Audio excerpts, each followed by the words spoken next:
yeah. Hello, we're calling Key 73 here, and we are back with another guide. This time we are doing a jetstriker guide. This is my completely no-nonsense guide, basically, of jetstriker. So all the locations, everything, just for you. Now, when making the last guide, Star Kindred, I went ahead and went through what I thought about the guide. So, like, how fun I thought it was, how hard it was to get, if it was annoying. To be honest, this is probably the easiest oath to get. And the only reason I'm even bothering to make a video about it is just to complete my guide series that I plan on making. So, when it comes to fun, it's easily one of the more fun oaths you get if you're going for a if you're specifically going for a track star build. If you're not going for a track star build, this oath can still be pretty good in PvP situations, depending on like if you're good at that or not. It's a pretty good oath. It really is a very good oath. So the developers really cooked with this one. When it comes to how difficult it is to get, easiest oath in the game. You're about to find out just how easy, because this video isn't even gonna be 10 minutes. I think maybe it's 3-4 minutes long if I don't yap as much. Next thing about it is annoying. How annoying is this oath to get? You kind of need to know a little bit of the map, but you don't have to fight anything. You race an NPC who's the slowest person you've ever seen. Really, the only thing that's going to be annoying is boating across the entire world, basically. So, maybe like 2 stars is annoying, maybe even 1. I wouldn't say it's super annoying. Other than that, let's go ahead and get started. There are 2 things that you can do.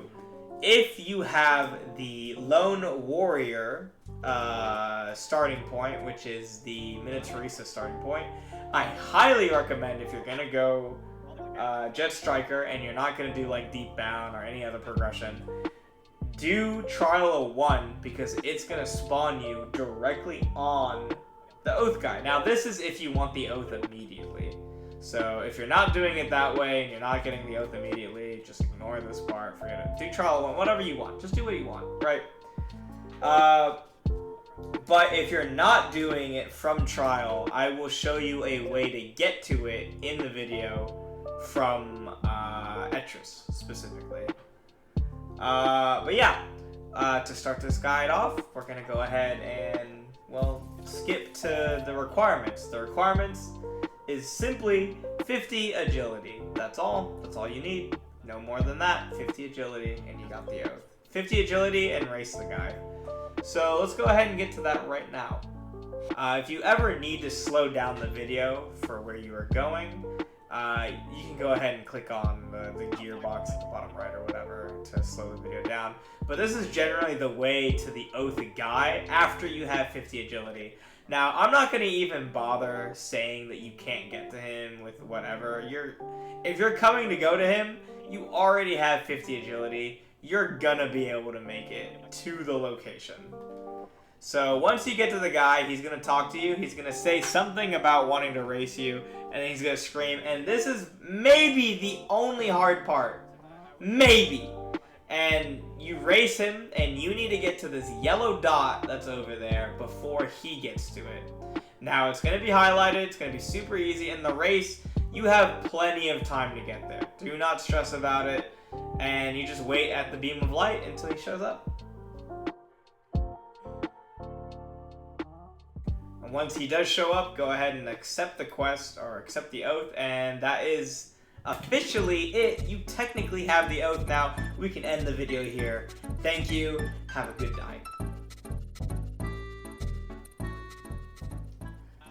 Anyways, back to... We did that in the first video. I'm sorry, chat. I'm talking... Now that you have the oath officially, there are 4 locations you need to go to, and 5 orbs, specifically, that you need to get. The first one is super easy. After you finish the race, just climb up this iceberg looking thing, and there is a white orb that you grab that is right there. Just grab that, easy peasy. And the next part, we are actually going to go make our way to Lower Erisia. Now, if you don't know how to get to Lower Erisia, just go ahead and follow the video. And if it's sped up, you just slow it down until you get to there. Okay?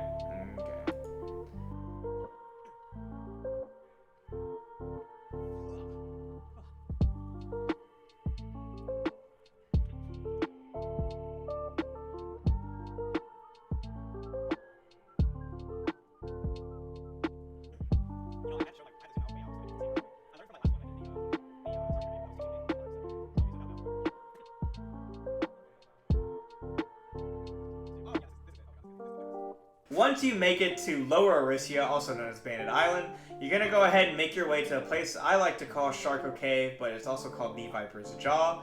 That is because the First Orb is actually in a location known as Birdcage. I am going to be doing it in a very specific order, because I think this is the most efficient order to get all the orbs in as fast as possible. So just follow along with me in the video. There are Sharkos, be warned, if you can't kill a Sharko, you can run away from these guys, but I highly recommend maybe, I don't know, coming and doing it better. I don't know. Just learn Sharkos. Anyways, go ahead and follow exactly what I'm doing. There's going to be acid rain. It's going to be annoying, but it's going to be at the very back of this tower, and that is the first orb of, or the second orb of 5 that we need to get. The next orb, go ahead and follow along, same path, right? This time we're going to go... this time we're going to go to a place called the Towerstruck Lands. That is where the second orb is going to be. It is going to be in one of these towers up here at the very top of it. So you're going to have to climb all the way up. Don't let the acid rain kill you. If you ever get low enough, go ahead and go inside of one of the buildings and the acid should stop hurting you. But you just climb up this, and that is all we need from Lower Erisia. The next place we're going to go to is Isle of Vigils, because Isle of Vigils is right next to Lower Erisia. So go ahead and go all the way back to the... go ahead and make your way back to the beach of Lower Erisia and take this path to go to a place called Isle of Vigils. We need to specifically go to the Temple of the Blade, and the white orb is going to be behind this one guy. This is not a hard location. There's only one orb. And then after this... we only have one more after this one, so this is not very hard. Like I said, easiest oath in the game to obtain.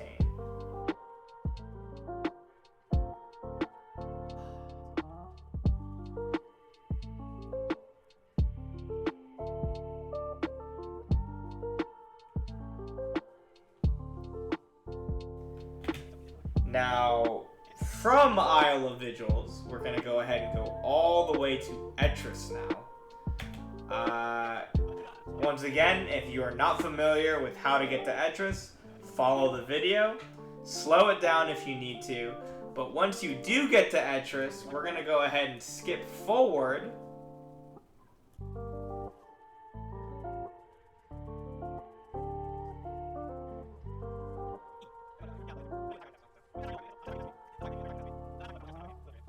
Not wrong.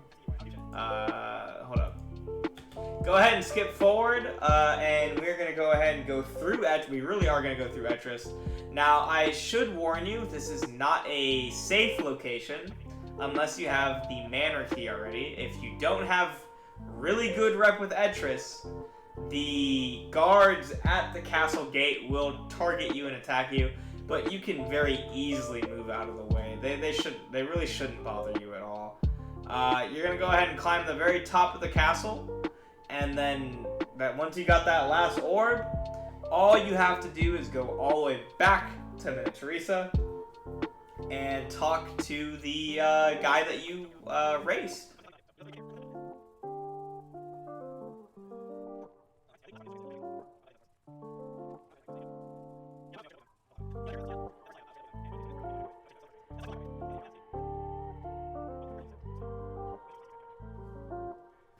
And he will give you all of the Oath talents, and you heard that correct, Oath talents, there are actually no mantras as of the making of this video for jetstriker, and that makes it a very unique Oath, technically, if you don't count Silent Heart, of course. But go ahead, make your way all the way back to Erisia. The guy's going to give you everything that you need to have.